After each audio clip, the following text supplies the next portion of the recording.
Hoy, por situaciones que nos presenta la crisis, vemos cómo para familias, cuidadores y personas con discapacidad, la situación se agrava cada vez más. Según la Organización Mundial de la Salud, Colombia tiene más de 4 millones de personas en situación de discapacidad. Mucho, ¿no? El 90% de la población pertenece a estratos socioeconómicos bajos, sí, del estrato 3 hacia abajo. En la mayoría de los casos sus ingresos se ven sustentados en trabajos informales, negocios independientes, vendedores ambulantes o hasta el peor de los casos en pedir ayudas en los semáforos. Hoy, por las condiciones que nos presenta la crisis, vemos como para las familias, cuidadores y personas con discapacidad, la situación se agrava cada vez más. De presentar ingresos bajos a cero ingresos, de tener cuidadores adultos mayores de personas con discapacidad, llámense niños o jóvenes, y que por esta pandemia ninguno puede hacer nada. No tienen quien les cuide, no tienen quien les haga las compras y no tienen cómo recoger sus medicamentos, entre otras cosas.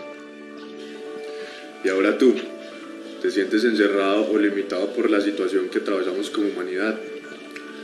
Muchas personas con discapacidad viven así constantemente. Es hora de que tomemos conciencia, estamos en un momento peor y ellos necesitan de nuestra ayuda. No olvidemos a las personas con discapacidad, ellos también nos necesitan.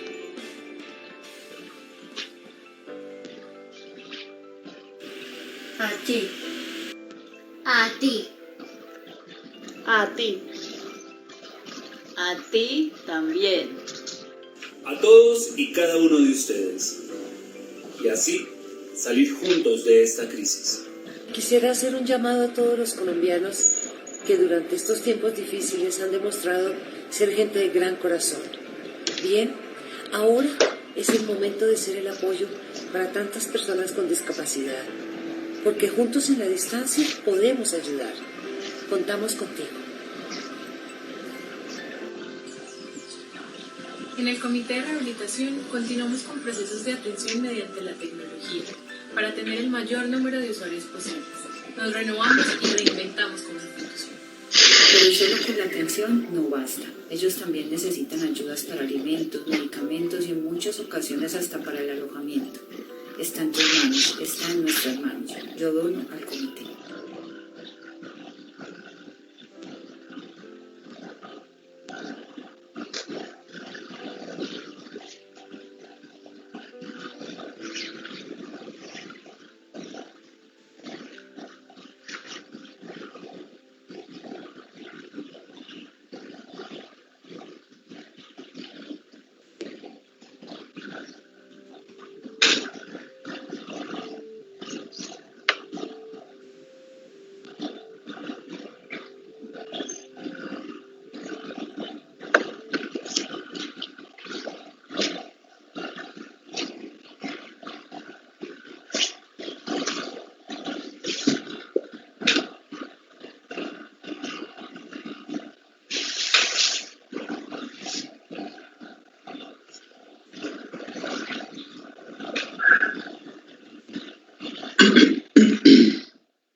Hola, muy buenas tardes.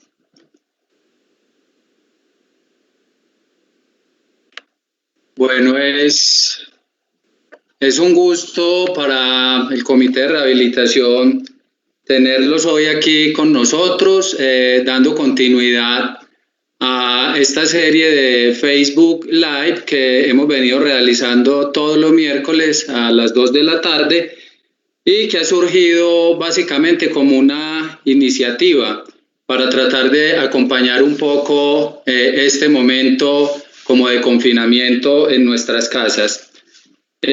Nos han traído temas muy diversos durante estos encuentros. Hoy específicamente me gustaría como abordar el tema del cuidado y la rehabilitación médica en los niños, específicamente de lo que quisiera que conversáramos en esta hora es de hacia dónde debemos orientar las estrategias de atención y rehabilitación en los niños y el cuidado médico durante esta cuarentena, pero más allá de la cuarentena, durante esta pandemia y más aún más allá de la pandemia, cómo tenemos que pensar el cuidado y la rehabilitación médica en los niños. Me gustaría inicialmente empezar este diálogo haciendo como unas precisiones sobre el título. En el título hablo de la palabra cuidado, entonces quiero aclarar un poquito de qué hablo cuando hablo de cuidado. Quiero que se entienda bien en cuanto al cuidado médico y no a la necesidad pues realmente de cuidar eternamente a un niño, a una persona, en contra de lo que esto pueda producir en el desarrollo de su autonomía y su autodeterminación. Básicamente es el cuidado médico, y para mencionar solo un ejemplo, es el cuidado que habrá que tener, por ejemplo, con la cadera de un niño que tiene una parálisis cerebral. Son las medidas médicas que tenemos que tener en cuenta en ciertas condiciones en los niños. En segundo lugar, quisiera aclarar en dónde me ubico cuando hablo de rehabilitación, y creo que vale la pena hacerlo porque pues para muchos de ustedes que nos acompañan es sabido que la rehabilitación es una parte de la medicina que se encarga de recuperar las funciones. En la actualidad ese concepto de rehabilitación probablemente se ha venido como ligando mucho al concepto de lo biomédico, y en la abordaje de la discapacidad empiezan a aparecer también otros conceptos muy importantes como el abordaje social, el abordaje de derechos. Entonces, hablar de rehabilitación es una invitación a ubicar ese concepto más allá de solamente ese pedacito de la medicina que se encarga de la recuperación de ciertas funciones. En el caso de los niños, la invitación sería a ver la rehabilitación más como esa estrategia que nosotros podemos desarrollar para lograr un desarrollo amplio, integral, sano y una cosa muy importante, diverso en todos los niños, incluyendo aquí, pues obviamente a los niños de los que nos vamos a ocupar hoy. En tercer lugar, me gustaría aclarar que hoy vamos a hablar de niñez, vamos a hablar de niños en general y muy particularmente vamos a hablar de niños que hemos denominado como con discapacidad o con trastornos del desarrollo, pero que como vamos a ver enseguida son sencillamente niños que tienen una forma distinta de funcionar en ciertos aspectos de la vida. Quiero ubicar además esto en tres escenarios distintos, en el de la cuarentena, en el de la post-cuarentena, por decirlo de alguna manera, y el siguiente es el de qué va a pasar más allá de que toda esta pandemia haya terminado. Lo de la cuarentena me parece que es importante porque fue una cosa que nos tomó de súbito, de improviso.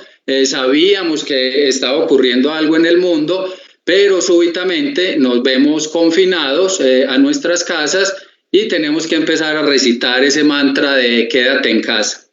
Y ese quédate en casa empieza a vislumbrar una serie de situaciones que es las que quiero empezar como a mostrar acá y que son las que yo creo que debemos convertir en enseñanzas. ¿Qué es lo que nos ha permitido este recogimiento y específicamente en el caso de los niños con discapacidad con los que nos relacionamos? Pues creo que hay varias cosas. Una de ellas probablemente es que empezamos a ver que la familia, por ejemplo, que la familia es un eje muy importante en el desarrollo de los niños. Hemos tenido tiempo para compartir más experiencia con los niños. Hemos tenido más tiempo para una interacción entre padres y niños.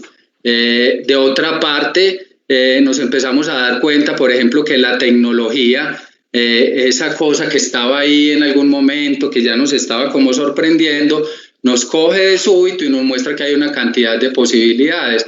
Súbitamente nos vemos enfrentados a una cantidad de cosas, a reuniones virtuales, a trabajo remoto, a teletrabajo, a teleeducación, a una cantidad impresionante de seminarios por la web, de encuentros, como este, por ejemplo, que viene pues a sumarse a la lista, pero que finalmente lo que nos dice es, aquí está la tecnología y hay una posibilidad de que la utilicemos. Y un aspecto muy importante es que nos damos cuenta que en nuestros hogares es en parte donde nosotros vivimos nuestras vidas, entonces que posiblemente es muy importante que allí desarrollemos parte de todos nuestros procesos vitales. ¿Qué viene después de que esta cuarentena, que ya de hecho se va flexibilizando un poco, termine? Viene un escenario de post-cuarentena o un escenario en el que vamos a estar enfrentados a esta pandemia. A una pandemia que probablemente no se va a terminar cuando termine la cuarentena. Creo que ese es un aspecto que de hecho es muy importante que lo aclaremos, porque uno podrá imaginarse el escenario del fin de la cuarentena como en una película de guerra, cuando los soldados llegan, se enfrentaron, de pronto un bando es derrotado y el otro entra al pueblo victorioso y toda la gente sale, da sus alabanzas, sus vítores y finalmente la historia termina muy feliz, pero probablemente después de la cuarentena lo que viene es un escenario que va para un tiempo más importante. Vamos a tener que aprender a convivir con esta situación, con un virus que nos va a acompañar probablemente durante un tiempo importante y más aún vamos a tener que enseñarle a nuestros niños que hay que convivir con esa situación y que tienen que aprender a cuidarse. Entonces vamos a ver un poco de eso, cómo lo van a hacer los niños en general, pero particularmente cómo lo van a hacer los niños con discapacidad. Y finalmente quiero hablar de ese más allá, porque es que esta epidemia no vino para quedarse definitivamente. Probablemente en algún momento esto se va a terminar y va a dejar algunos aprendizajes, va a dejar algunas enseñanzas, pero no va probablemente a seguir eternamente con nosotros como ha ocurrido históricamente con otra cantidad de situaciones. De hecho, aprendimos o nos toca convivir con ciertas bacterias, virus y otros agentes infecciosos. En ese más allá, ¿cómo vamos a pensar nosotros los servicios y las atenciones para los niños con discapacidad? O sea, realmente este confinamiento sí nos va a dejar algunas enseñanzas para que nosotros podamos transformar de alguna manera nuestra práctica, pues eso es el mensaje final y la invitación que quiero hacer y de lo que quiero hablar. Me parece que es importante que para empezar hagamos unas precisiones iniciales. Yo considero que es muy importante que partamos como de unas visiones y de unos conceptos muy importantes para que nos ubiquemos en todo lo que vamos a ir aquí conversando. Lo primero es que pensemos en un niño con discapacidad. Pensemos en ese niño que nosotros llamamos con discapacidad. Y el primer ejercicio que vamos a hacer es quitar el rótulo de enfermo. Un niño con discapacidad no es un niño enfermo. Un niño con discapacidad es un niño que simplemente tiene una manera distinta de funcionar, de moverse en la vida como consecuencia de una condición médica X o Y. Esa condición médica, de hecho es importante decirlo, que tiene muchos nombres. Vamos a mencionar unos ejemplos. Se puede llamar síndrome de Down, o se puede llamar parálisis cerebral, o se puede llamar trastorno del espectro autista, por decir alguna cosa. Es simplemente eso, una condición que genera una forma distinta de moverse.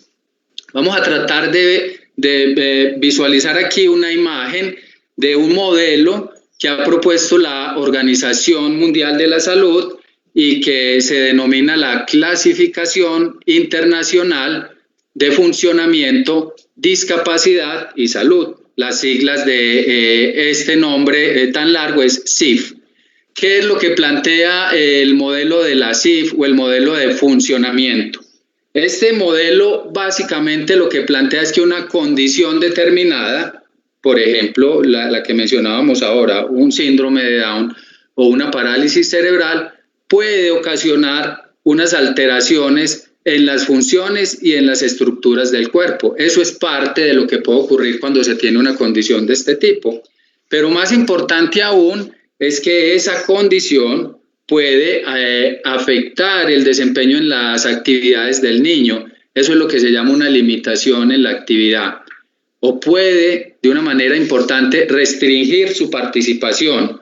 Eso es lo que se llama restricciones de la participación, y lo más importante es que todo eso depende fundamentalmente del entorno, del ambiente en el que el niño se desenvuelve. Si ese entorno es un entorno que ocasione una barrera, ese niño va a tener una mayor discapacidad, al punto que hay quienes afirman que realmente lo que hace que la discapacidad aparezca son las barreras del ambiente, no es la condición propia que la persona tiene, sino las barreras que aparecen en el entorno.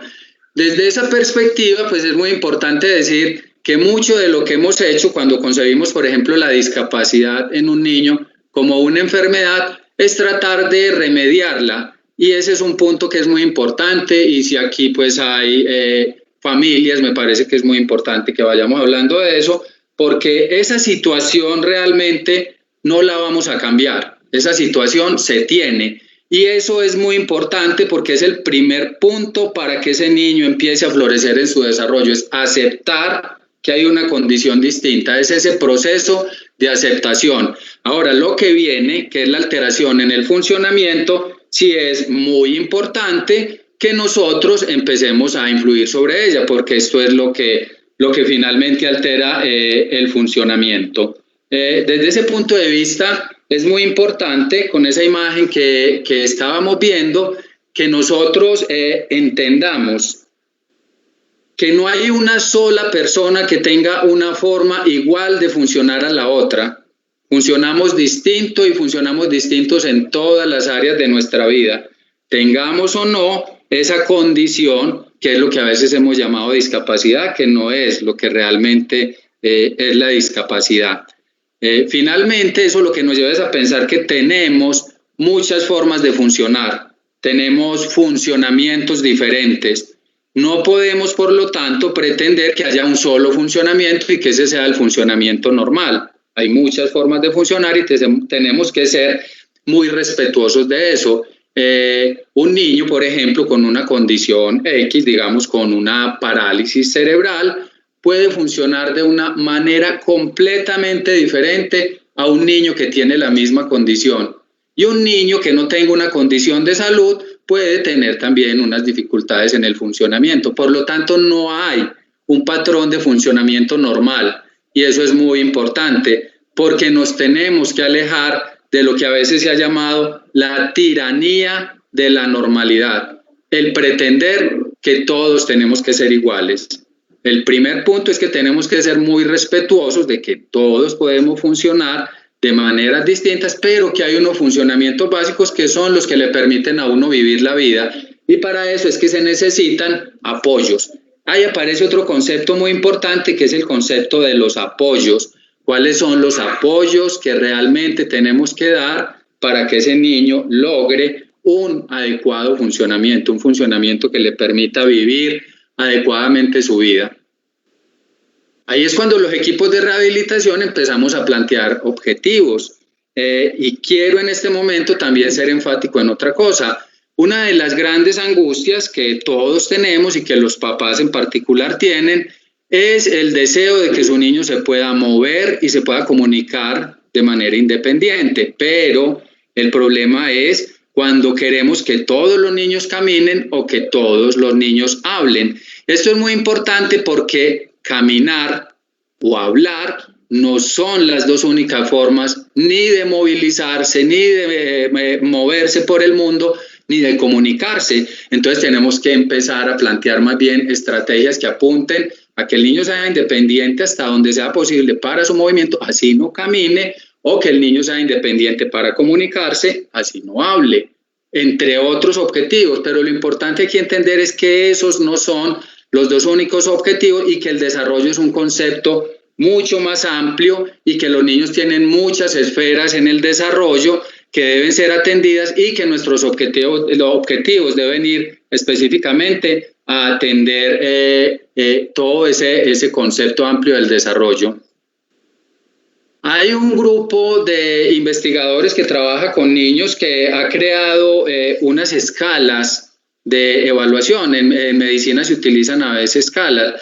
vamos a ver un gráfico donde se ilustran unas curvas. Esas curvas fundamentalmente lo que muestran es cómo es el desarrollo de la motricidad de niños según un sistema que existe de clasificación. Según ese sistema, un niño que esté en un nivel 1 de esa clasificación es un niño que tiene algunas alteraciones motrices, pero un niño que tenga una clasificación de 5 es un niño que tiene dificultades motrices tan significativas, son mucho más significativas, que hacen que el niño se tenga que mover en una silla de ruedas y que quien lo desplace sea otra persona. El niño no tiene movilidad independiente en su silla. En ese gráfico pueden ver que hay unas curvas que muestran cómo va subiendo el desarrollo del niño. Entonces, si se ubican en la que dice 5, en el nivel 5, uno logra ver que el niño asciende, logra algunas destrezas del desarrollo, pero en algún momento lo que los estudios científicos han mostrado es que el niño no tiene otros avances. Y eso ocurre alrededor más o menos de los 3 años. O sea, un niño que esté en un sistema de clasificación 5, como lo dice este gráfico, pues uno tiene algunos elementos para decir que a esa edad el niño ha llegado pues a un punto muy importante de su desarrollo motor. Eso no quiere decir que no vaya a lograr más cosas. Las va a lograr, algunas desde el punto de vista motor, pero ninguna tan importante, según dicen los estudios, para que nosotros, por ejemplo, en ese niño sigamos solamente empecinados en lograr que camine, porque la vida de ese niño es mucho más que eso. Entonces, en ese niño particularmente aparecen otros objetivos que son muy importantes para su vida. Aparecen otros objetivos que deben apuntar a un desarrollo, como estábamos diciendo ahora, integral. Quedarse solamente con la idea de que ese niño sea, a como dé lugar, tiene que caminar, es lo que en medicina algunos incluso han denominado encarnizamiento terapéutico. No nos podemos quedar tratando de hacer una cosa que probablemente no va a ocurrir y probablemente sea más sensato plantear otro tipo de objetivos que apunten a lo que estamos ahora viendo en ese cuadrito que les mostraba, que es a la participación y a que el niño pueda desenvolverse sin ningún problema en su comunidad. Entonces aparece aquí una invitación muy importante que les quiero hacer, y es a desmedicalizar la vida de los niños. No todo en la vida de un niño se puede medicalizar. Los niños que nosotros estamos hablando en este momento necesitan de un cuidado médico, ya lo dije cuando empecé la conversación, pero los niños no se pueden quedar solamente medicalizados con una serie de estrategias. ¿Por qué? Porque los niños necesitan vivir sus vidas. Voy a mirar un poco aquí como los comentarios que han venido haciendo, algunos de saludos, de acompañamiento, saludan al comité de rehabilitación, hay algunos saludos, agradecen también por la información, las recomendaciones. Aquí hay un acuerdo pues con parte de lo que hemos dicho. La idea es que vayan expresando tranquilamente también en los comentarios. Si hay acuerdo me parece fabuloso, pero si hay desacuerdos, obviamente también de eso se trata, de que podamos llegar en esos desacuerdos pues como algún punto de encuentro, porque lo que tenemos es que tratar de construir respuestas adecuadas. Entonces escuchamos de todo.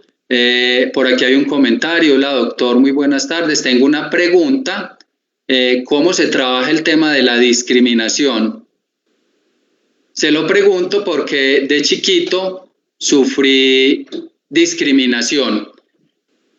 El asunto de cómo quitar ese estigma que ha ocasionado que muchas veces las personas con discapacidad sean sujetos de discriminación, no solamente de discapacidad, o sea, la persona que tiene alguna diferencia por alguna o por otra razón, por el color de la piel, por su preferencia sexual, por su tendencia religiosa, porque se infectó con COVID, porque dicen que tiene coronavirus, por una cantidad de cosas, responde a unas dinámicas en que se ha movido la sociedad, pero básicamente tienen que ver con el poco respeto por la diferencia.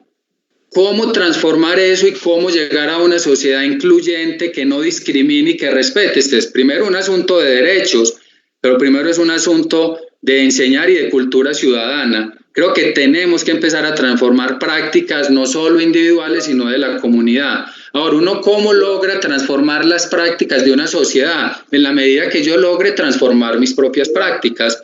De una manera un poco egoísta, a mi modo de ver, a veces decimos, vamos a enseñarle a los niños. Los niños no tienen todas esas predisposiciones, los niños no tienen toda esa cantidad de preconcepciones que los adultos tenemos, los niños aprenden muy fácil y eso está muy bien. De hecho, los niños pueden aprender muy fácilmente y tenemos una obligación de enseñarles, pero no se nos puede olvidar que finalmente hay quienes dicen el futuro de la humanidad son los niños. Humberto Maturana, que es un pensador chileno muy importante, dice el futuro de la humanidad somos los adultos, somos nosotros, en la medida en que somos nosotros quienes estamos educando a esos niños para mostrarles que hay otra realidad, otra posibilidad de ver la vida. Este es un llamado para todos, es una labor educativa que todos tenemos que emprender y es transformar nuestra forma de pensar y tratar de educar a nuestros niños en el respeto por la diferencia. Porque quien hace el comentario tiene toda la razón, esta es una deuda histórica que nosotros tenemos que salvar frente a otra persona que tiene, como les estaba diciendo, un funcionamiento distinto. Hay una voz de apoyo a la desmedicalización, a la cual me uno. La idea, y algunos dirán, me lo había dicho alguna vez, qué curioso y qué paradójico que un médico sea quien esté hablando de desmedicalizar. Yo por el contrario pienso, qué bueno que sea desde la medicina, desde donde está surgiendo una corriente de desmedicalizar la vida, de entender que los seres humanos no necesariamente tenemos que medicalizarlo todo, de entender que los seres humanos tenemos una vida que podemos vivir, pero que no todo se resuelve con soluciones médicas. Ahora hemos medicalizado la tristeza, hemos medicalizado la diferencia, hemos medicalizado el bienestar, terminamos medicalizando todo y medicalizamos los niños.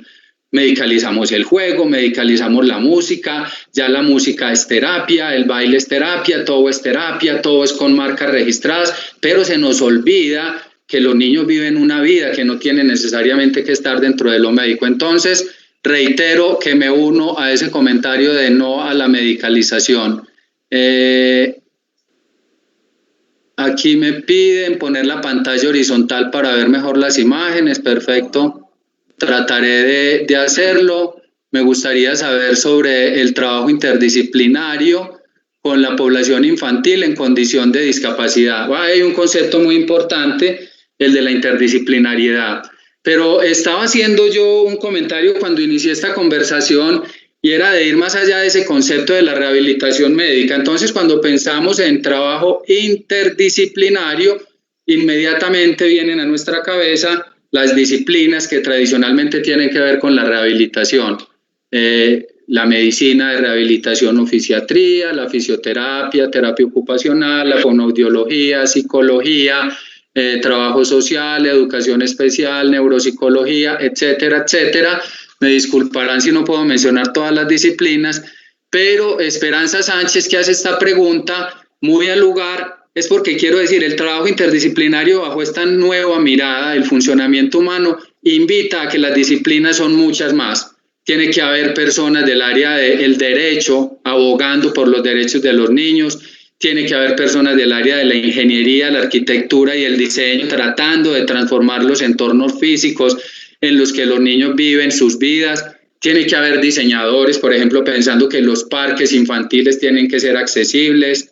Tiene que haber maestros que estén trabajando con todos los otros actores que trabajan en torno a esto, procurando que los niños logren ese hito tan importante en su vida y es poder ir a la escuela. Y si menciono disciplinas, pues probablemente tenga muchas para mencionar, pero quiero aprovechar porque es el espacio para que haya muchas disciplinas que en torno a ese objetivo común que es lograr un desarrollo amplio de los niños, hagamos nuestras propuestas en muchas áreas, en el área del arte, en el área del deporte, en el área de la recreación, para mencionar algunas.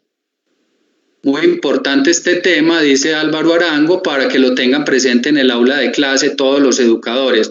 Supremamente importante, Álvaro, al punto que como médico he llegado a pensar que las claves de rehabilitación en los niños están en la escuela y tienen muchas respuestas en los abordajes pedagógicos. ¿Cómo concebir una rehabilitación o cómo plantear la posibilidad de que un niño vaya a la escuela cuando nosotros no estamos considerando que ese niño debe ir a la escuela, que tiene derecho de hacerlo?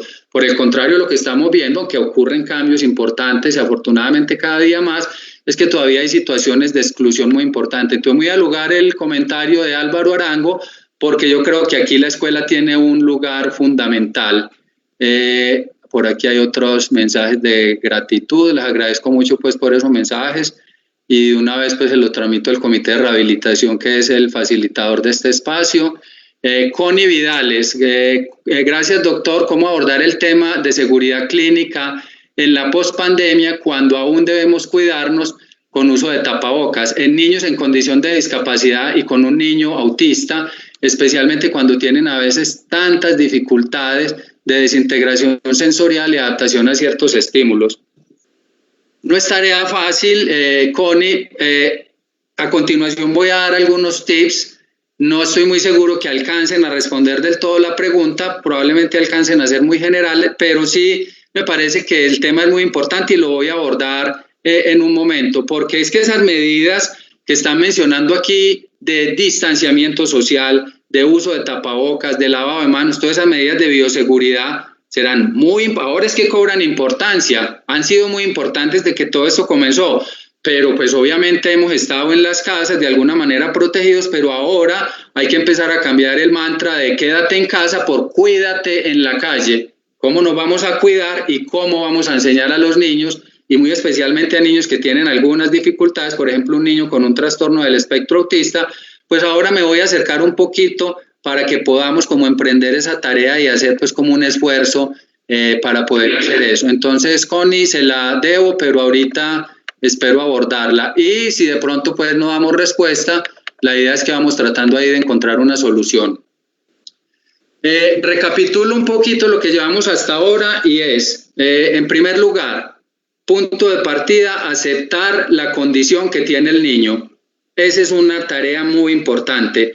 Aceptar es el inicio del camino. Aceptar no es resignarse. Aceptar es entender que un niño puede tener una parálisis cerebral, puede tener un síndrome de Down, puede tener un trastorno del espectro autista, etcétera, etcétera. Y no digo la lista porque no termino, pero que eso finalmente que vamos a aceptar, lo que nos pone es el reto de mejorar el funcionamiento de ese niño. De mejorar el funcionamiento básicamente para que ese niño pueda tener un desarrollo integral y amplio, dirigiendo nuestros objetivos hacia que logre independencia, autonomía, autodeterminación, a que pueda participar y a que sea un niño con derechos, que pueda acceder a una comunidad que le ha puesto unas barreras, pero que tenemos que empezar a luchar con esas barreras.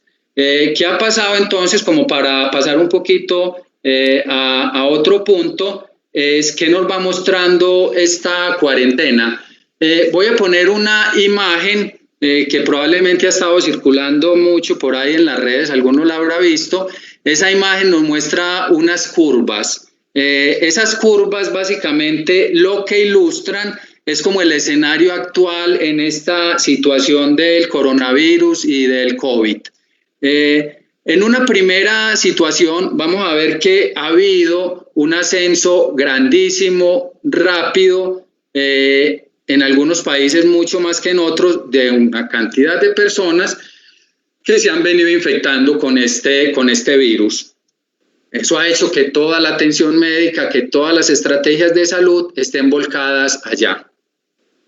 Eso no va a durar eternamente, como lo decía ahora, va a venir un escenario donde probablemente lo que va a venir es que va a haber otra curva donde vamos a tener que empezar a resolver una serie de situaciones de salud que se quedaron ahí como en veremos, como atrancadas, y va a ser muy importante que demos respuesta también a esa situación. Pero en el largo plazo, lo que va a aparecer es que muchas situaciones crónicas de salud van a empezar a aparecer y que van a estar relacionadas también con este confinamiento, así como también algunas situaciones de salud mental. Por eso nos tenemos que preparar desde ya, desde la casa, desde ahora que vamos a tener que empezar a movernos un poco más, aprovechar todo eso para evitar las complicaciones que puedan aparecer después. Y esto es muy relevante y de mucha importancia en niños con discapacidad.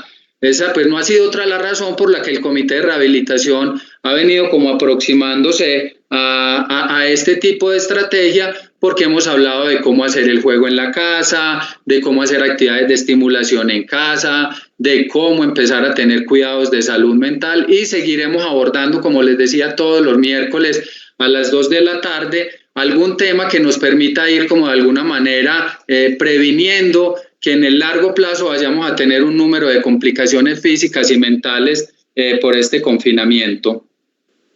El otro asunto muy importante es que lo que está ocurriendo y que los servicios se hayan volcado a fortalecer las instituciones hospitalarias para prepararnos para el COVID no significa de ninguna manera que la atención médica y la atención en salud se tenga que dejar de seguir haciendo. Entonces aquí hay un llamado muy importante también dentro de ese marco de los derechos de las personas con discapacidad y particularmente de los derechos de los niños. Todos tenemos que estar muy pendientes y abogando y defendiendo que los niños sí tengan acceso a esos servicios de salud cuando se necesiten. Obviamente en este momento pues hay que ser muy sensato, pero no nos puede ocurrir que un niño tenga una complicación en la casa como consecuencia de esa condición médica porque no pudo ser atendido en los servicios de salud porque ahora solo se atiende COVID. Evidentemente no. Entonces ahí es un llamado muy importante también para que estemos pendientes y en la defensa de los derechos de los niños.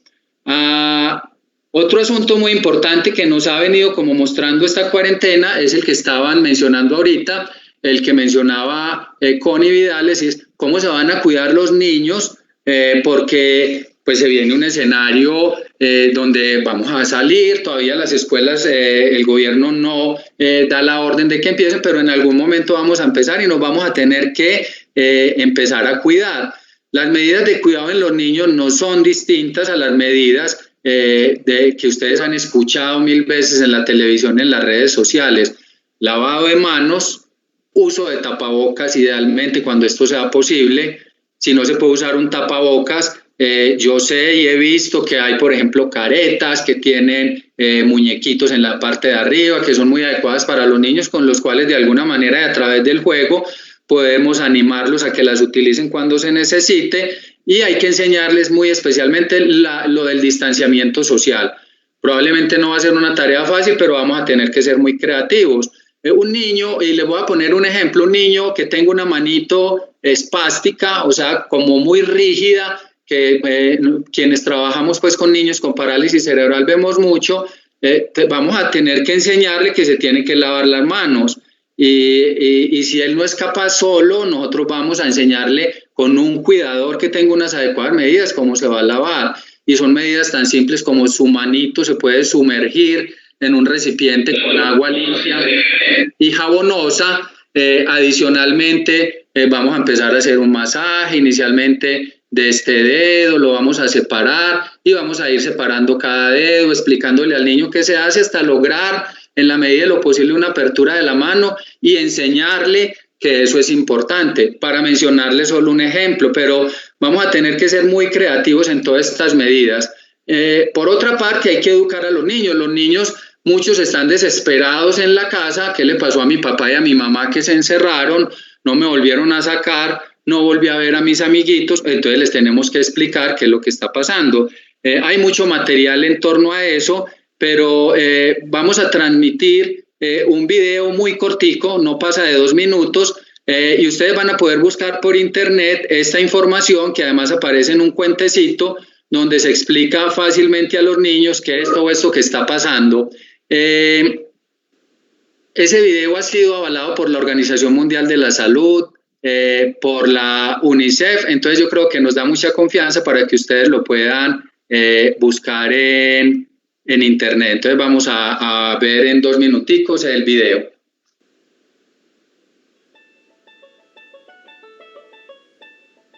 Conforme pasan los días, la cuarentena puede resultar más difícil para todos, pero en particular para las niñas y los niños. En medio de la emergencia sanitaria, Pixelat, comprometidos en el desarrollo de contenido para los más pequeños del hogar, crearon los días en que todo se detuvo. Un libro con el que a través de personajes animados responde a las inquietudes de los más pequeños, como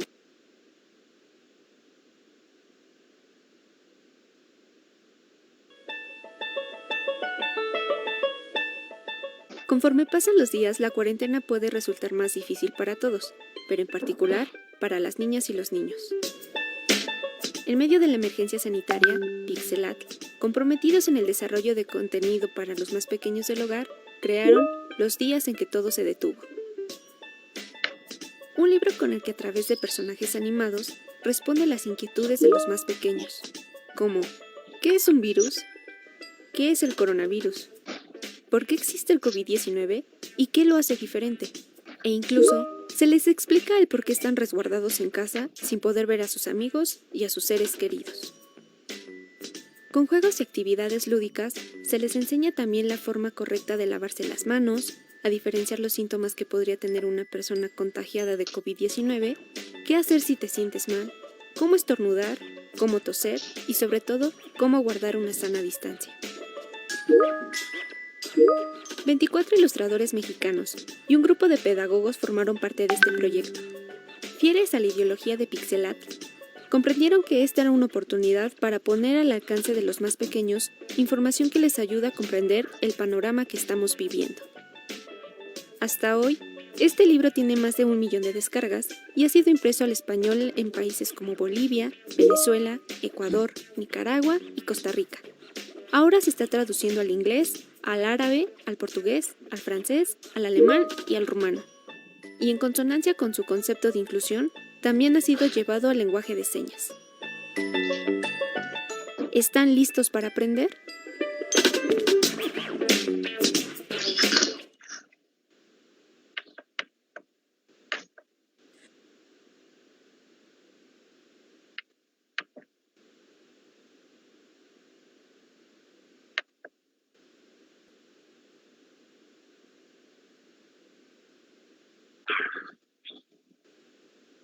Bueno, ahí encuentran información muy accesible para los niños y como les digo, pues Internet en este momento está lleno de sitios donde pueden encontrar esta información. Vamos a comentar un poquito aquí, hacer los comentarios de quienes están participando. Jorge Mario nos dice, teniendo en cuenta este momento de cuarentena, como usted sabrá, hay muchos niños recibiendo terapias desde la virtualidad. ¿Cuál será el aspecto más importante hacia donde se debe enfocar el proceso de rehabilitación de manera general? Jorge, vamos al finalizar, yo creo que a dar lo que considero son las pautas para responder esta pregunta, que es de suma importancia, sobre todo porque creo que resume lo que sería la invitación que vamos a hacer con este Facebook Live. Ángela Giraldo nos dice, no es solo el sector de la salud, y no debemos buscar fórmulas mágicas para normalizar a los niños. Saludos, Ángela, y de acuerdo. Álvaro Arango nos dice, todos aprendemos a ritmos y tiempos diferentes, completamente de acuerdo y funcionamos distinto. Cuando mi papá era un niño le daban en la mano porque era zurdo, le daban palmadas y reglazos en la mano porque era zurdo, es zurdo en este momento a sus 78 años, pero en ese tiempo no se entendía que simplemente esa era una forma distinta de funcionar y que en lugar de darle regletazos en la mano era más fácil cambiar el pupitre para que él lo pudiera utilizar. Por fortuna ahora ya lo vamos entendiendo. María Pilar González, ¿qué tan pertinente es que los chicos estén conectados recibiendo terapias si han estado recibiendo sus clases del colegio de manera virtual? Eso es muy importante, María Pilar, y yo creo que hay que buscar un equilibrio. El asunto de estar conectados y de las pantallas, yo creo que no tiene menos importancia en este momento porque nos ha tocado. Los niños y la Academia Americana de Pediatría tiene unas directrices muy claras en eso. Deben a cierta edad no estar conectados y en otro tiempo tienen unos tiempos establecidos. Yo creo que en este tiempo hay que tratar de buscar un justo equilibrio. Porque en ese asunto de la medicalización, entonces me uno también a ese comentario porque no vamos ahora a medicalizar a los niños a punta de telemedicina e intervenciones virtuales. Jorge Mario me hacía una pregunta ahora y yo la voy a tratar de responder enseguida y de pronto en ese sentido apuntaría a esto porque yo creo que esas terapias virtuales deben ser más un acompañamiento, una orientación para que el niño pueda hacer dentro de su entorno natural que es la casa. Porque así voy entendiendo además que es como la llamada que nos está haciendo esta situación, esta emergencia, a que de alguna manera hagamos las cosas distintas. Entonces yo me uno a ese comentario en el sentido de que hay que buscar un punto de equilibrio. Si el niño está estudiando, para mí esa es una prioridad muy importante. Obviamente habrá que particularizar cada caso, pero no lo podemos atiborrar al niño, hay que dejarle tiempo para que viva su vida de niño, porque no vamos a pasar de tenerlo en una institución ahora a tenerlo conectado a un computador haciendo terapias. Tiago Cardona, doctor, otra pregunta, ¿cómo tratar el tema del estrés en esta cuarentena? Los que tenemos alguna condición, por ejemplo, yo tengo espina bífida.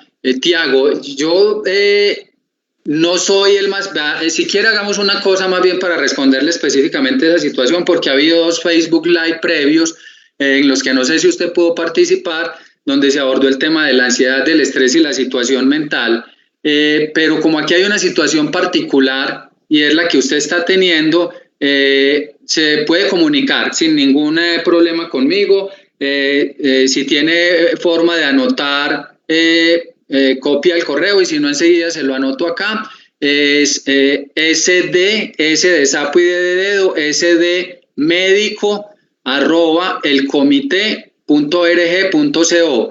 Tal vez sea bueno que hablemos, porque además yo creo que aquí me puede ayudar alguna de mis compañeras psicólogas, y aunque la pregunta es muy relevante, pues voy a continuar con otras cosas en vista pues de que lo hemos abordado, pero quisiera como que tratáramos de resolverlo en su caso puntual.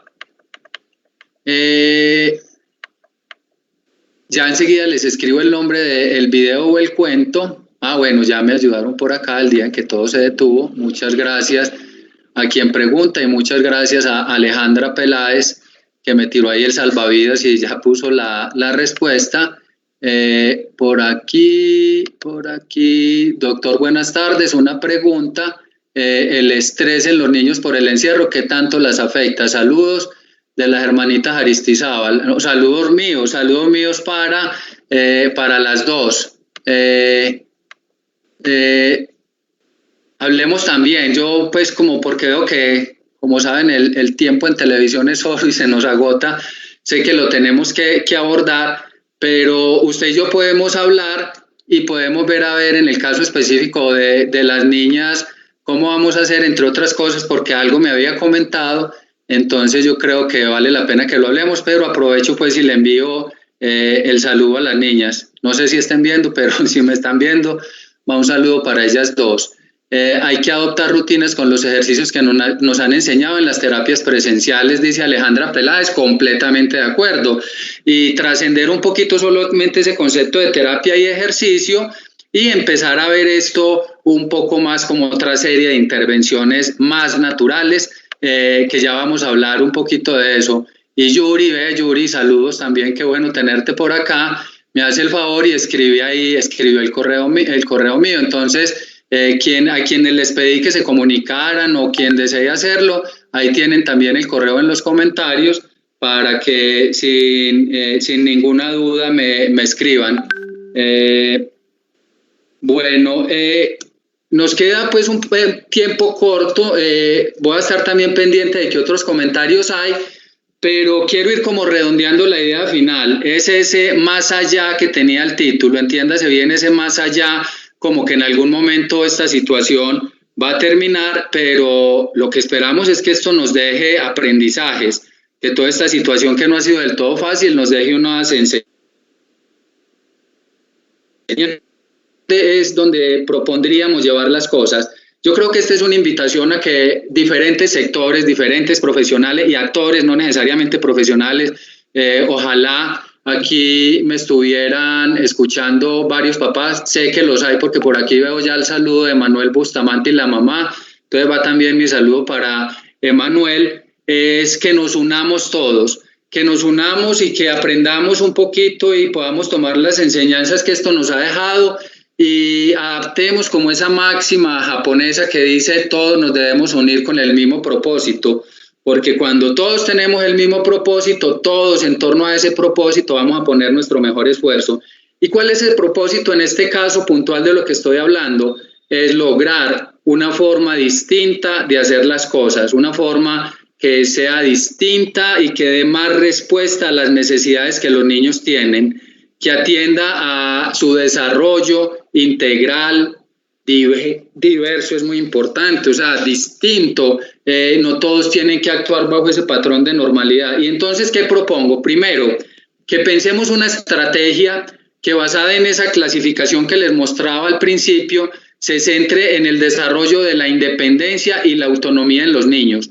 Que todas las actividades que hagamos vayan orientadas a eso, a que los niños sean, en la medida de lo posible, hasta donde les sea posible, porque hay un nivel de exigencia que tampoco podemos traspasar, que sean independientes y autónomos, que se aprendan a autodeterminar, que fomentemos la participación. ¿Y qué es participar? Participar es ir a la escuela, ir al parque recreativo, tener amigos, estar con la familia, hacer deporte adaptado, por ejemplo. Es decir, en todos los espacios que cuando uno visualiza su propia niñez o la de otro niño, sabe que tenemos que hacer algo para que cualquier niño pueda disfrutar de esos espacios. Entonces, a promover la participación, a luchar contra las barreras del entorno. Tenemos que hacer una masa crítica entre todos, donde la bandera sea la defensa de los derechos de los niños.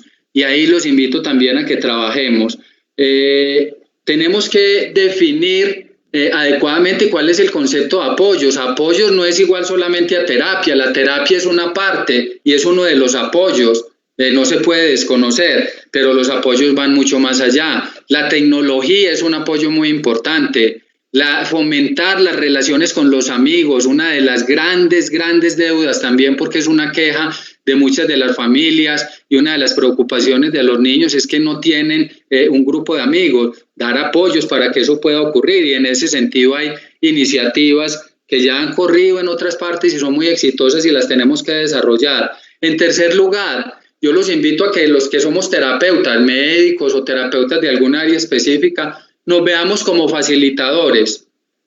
Esto no implica que el rol de terapeuta se lo traslademos a los papás. No, un papá no es un terapeuta, un papá es un papá. Yo soy papá, y ser papá es asumir con todas las dificultades que eso implica, porque no es fácil la crianza de sus propios hijos. Pero uno puede acompañar mejor ese proceso si cuando aparecen algunas dificultades alguien lo orienta. Y lo que yo diría es que ese terapeuta actúe más como un facilitador. Y si esto responde de alguna manera a la pregunta que me hacía Jorge Mario, es que nosotros durante esos procesos de rehabilitación virtual, de telerehabilitación que estamos haciendo, actuemos más como eso, como facilitadores. Orientemos a la familia para que ellos dentro de su propio entorno puedan hacer todas las adaptaciones para que ese niño vaya desarrollando su propia independencia y autonomía.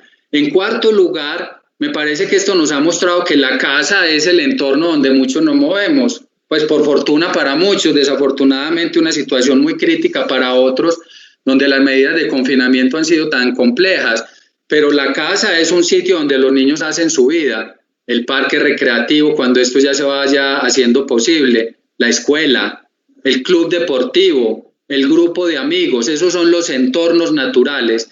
Y en torno a eso ya empiezan a aparecer publicaciones también dentro de la rehabilitación que hablan de la rehabilitación en el contexto, de la rehabilitación en entornos naturales, de la atención temprana basada en rutinas. Es decir, nos están diciendo, hombre, el ambiente es muy importante, entonces empecemos a transformar esas prácticas para que nos podamos ir para esos ambientes. Y la telerehabilitación que se nos apareció hace muchos en un momento, ya veníamos hablando, pero ahora fue una necesidad, es una herramienta muy importante, no va a ser la única solución y ahora no se trata de que todo lo convirtamos en telemedicina y telerehabilitación, pero la telemedicina y la telerehabilitación nos van a apoyar para que podamos hacer de manera más adecuada esos procesos de rehabilitación en el entorno en el que los niños están. Ya nos hemos dado cuenta que sí se puede y ahora lo que viene es empezar con los papás a trabajar en ese sentido, a que no haya necesidad de estarse desplazando de manera permanente al centro de rehabilitación. Puede que lo tengamos que seguir haciendo,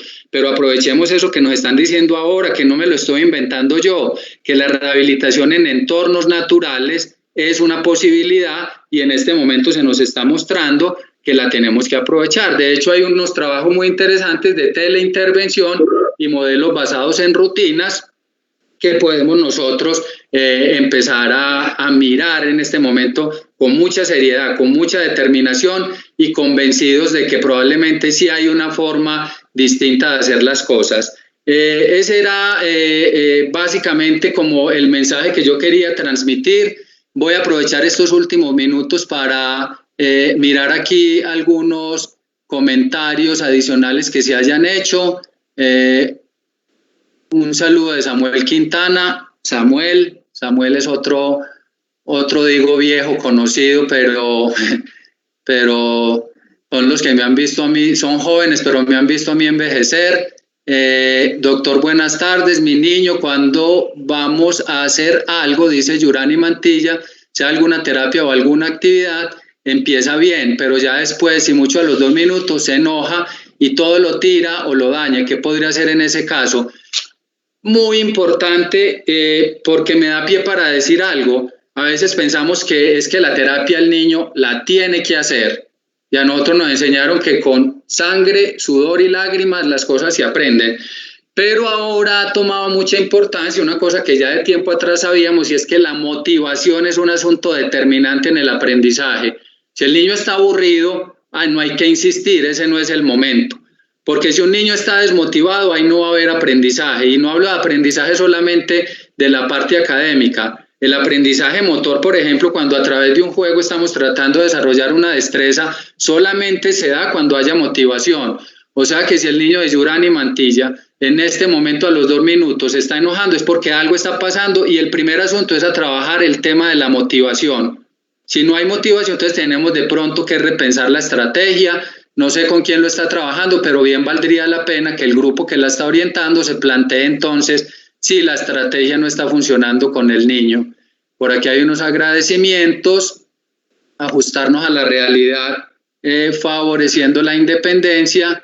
El comité tiene un excelente programa de tiempo libre, y es excelente porque los niños comparten con amigos por videollamadas y se la pasan súper bien.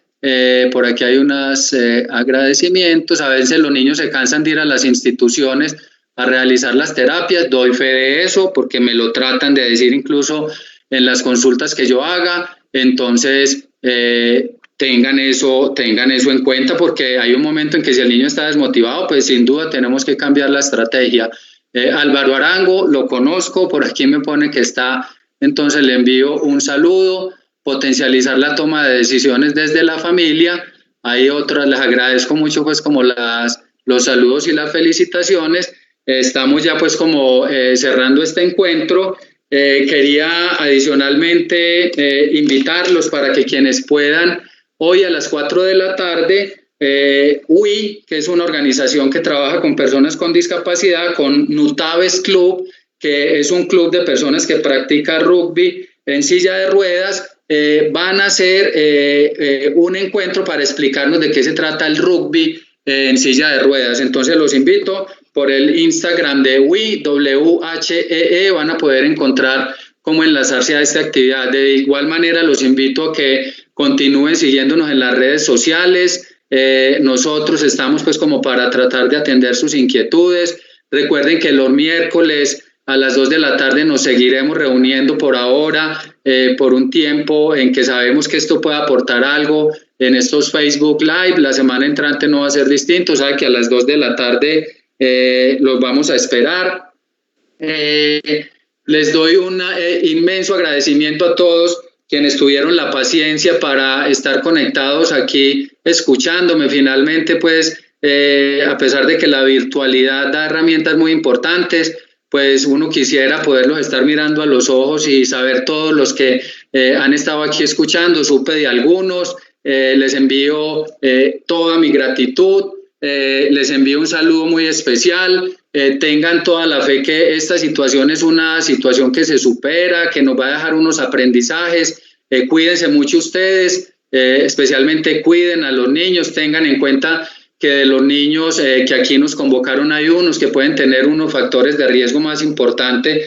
Entonces por ahora ahí se aplica todavía el mantra de quédate en casa, y de a poquito iremos ya encontrándonos y ahí nos iremos saludando. Me disculpan a todos aquellos a los que no pude personalmente darles el saludo, pero vi que habían estado ahí pues como escribiendo sus comentarios. Desafortunadamente el tiempo no es muy largo, les doy entonces toda mi gratitud y espero verlos en una próxima oportunidad. Muchas gracias.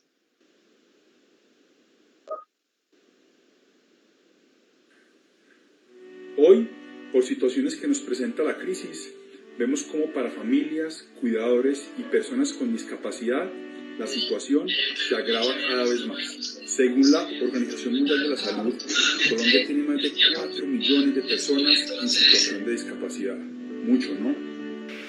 El 90% de la población pertenece a estratos socioeconómicos bajos, sí, del estrato 3 hacia abajo. En la mayoría de los casos sus ingresos se ven sustentados en trabajos informales, negocios independientes, vendedores ambulantes o hasta el peor de los casos en pedir ayudas en los semáforos.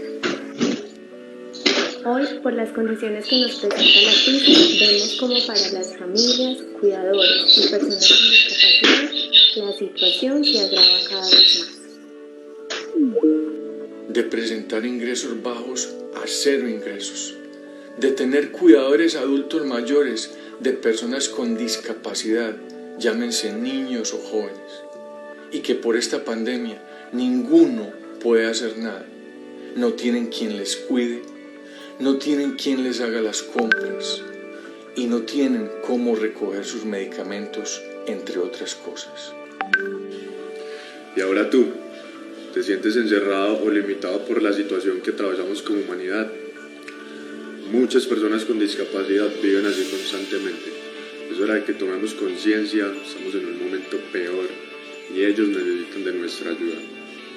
No olvidemos a las personas con discapacidad, ellos también nos necesitan.